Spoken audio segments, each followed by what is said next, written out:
if you've been waiting for an auspicious moment to begin something new, whether it's something as externally focused as I'm going to get in shape, I'm going to start exercising every day, I'm going to quit smoking, I'm going to become a vegetarian, or whether it's something deeply internal. I'm going to stop being so negative and judgmental. I'm going to start to meditate. Whatever it may be, this is a beautiful day to start.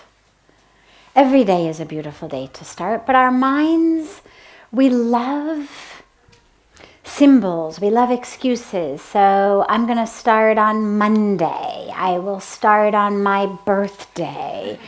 I'll start, right? Why is Friday not a good day to start a diet? Who knows? But everybody, Monday. Okay. On my birthday, New Year's. It's just one of those opportunities. And there's nothing that makes Jan 1st on some energetic level more auspicious than December 30th or Jan 4th. But since our minds are so geared toward the calendar year, and also since our minds are so stuck in our habits and ways of being, we need all the extra energy we can get. So grab on to the energy of the new year and make a new pledge. We've been speaking so much the last few days about letting go of things that we're holding on to really be, to be real, to be new. And this is a time, in addition to that, the deepest, highest level, which you'll get and then you'll lose it, and then you'll get it and then you'll lose it, and that's okay. It's the nature of being human. And then you'll get it for longer, and you'll lose it for shorter. But along the way, think about what specific actions, what specific habits also can I take this new year to really resolve to? Because to resolve to be new, to let go of the ego, to let go of the ignorance, that's where we're going. That's the highest, truest, deepest. But it's also really helpful to have stepping stones, milestones, points along the way of, oh yeah, I'm going to make sure to meditate every day. I'll make sure not to tell lies anymore. I'll make sure not to lose my temper anymore. Let go of the drugs, let go of the cigarettes, let go of whatever it may be. But here's the piece that's really important to remember. Your pledge, your resolution should be, if your life right now is here, let's say this is you here. So this is how you eat, how you live, what time of day you get up, your meditation practice, all of that. We're going to call it on this level. A lot of us, when we resolve way up here. So today, I roll out of bed at about 10 o'clock in the morning. I eat, bacon and eggs for breakfast and wash it down with a cup of coffee. No, not for real. Don't look at me. It's an example.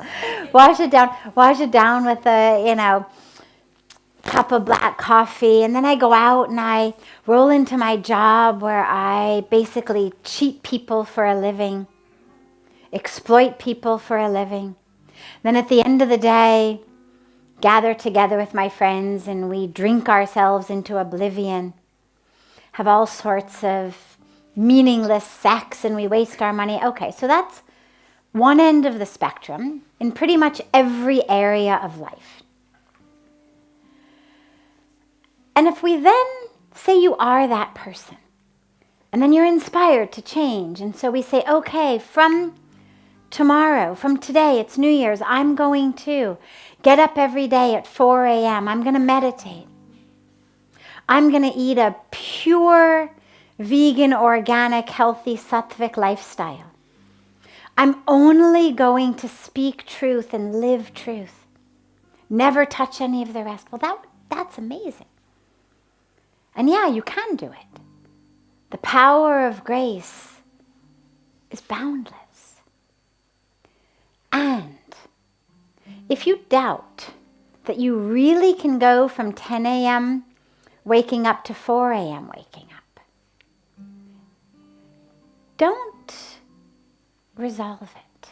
Because here's the dilemma of what happens. And this is why our resolutions, if we're here, instead of pledging to be here, pledge to be here. Pledge something that you actually can do. Because here's the dilemma. If I pledge to do something,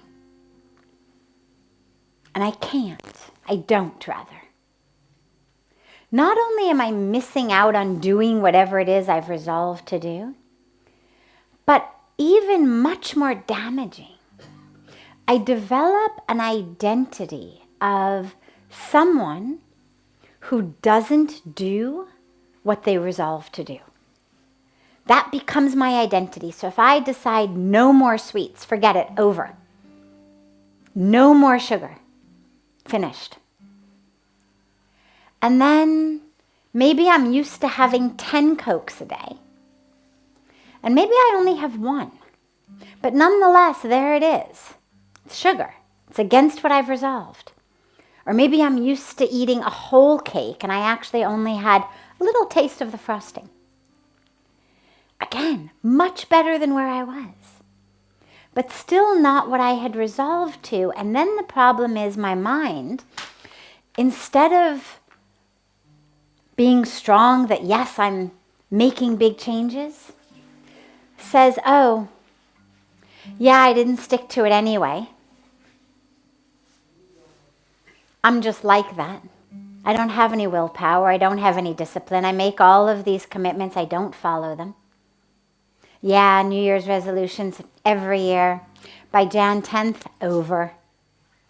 And that becomes your whole way of self-identifying. And that's very dangerous. So rather than resolving here, if you don't think you can do it, resolve here. You get up at 10. Resolve for January, you're going to get up at 8. February, maybe 7. Maybe by December 31st of next year, you've worked yourself to 5:30, such that next year the 4 a.m. resolution might actually work. But if I get up at 10 and I resolve I'm going to get up at 4 and I hit that snooze button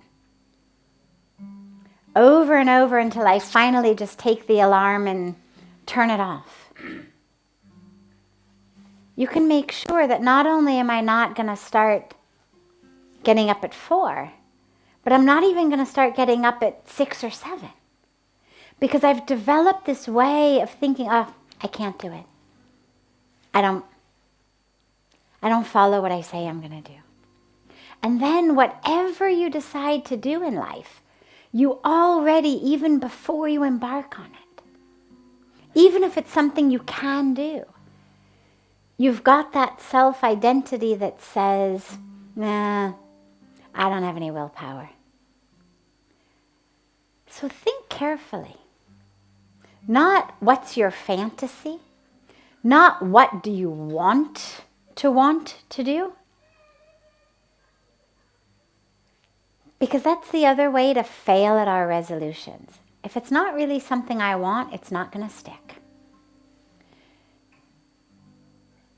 I may get up at 4 once for you, because you want me to. But after 3 or 4 days, it's not going to stick. I'm going to decide, she'll love me anyway. It's all right, he knows me. Don't worry, not a problem. I'll figure out some other way to make it up to you. I'll bake you cookies or something. I'll do something other than getting up at 4, which was what you wanted me to do. So it has to be something we want to do. So figure out, what is it? What's the extent of where your want is right now? And if it's not 4, but it's 6 or 7, resolve that. If it's not necessarily to cut out all sugar, no problem. Maybe you can begin with refined sugar. Or begin with cutting it out after 1 o'clock in the afternoon. Whatever it may be, but start slowly. Such that actually you can do it. Because then your whole way of thinking about yourself is, I'm somebody who does what I resolve. And then when you up it and increase it, you actually end up being able to do even more. So be careful with what those resolutions are. Choose them wisely. Go within, really figure, what are they? And then do them. Whatever you've got to do, but do them. So that you give yourself that awareness, that identity of, I am someone who does what I say. I am someone with willpower. I am someone with discipline. I am someone with strength. Because that's the most important thing. So even if your resolution is not mammoth, that's okay. Start somewhere. Choose something and do it. And then February 1st is a very auspicious day also. You can resolve something else. March 1st, very auspicious. Resolve something else. Somewhere along the way your birthday is going to come. Resolve something else. But don't set yourself up for failure by resolving something, a mountain, that you're not going to be able to scale immediately. Because then you just feel guilty. You feel badly, unnecessarily.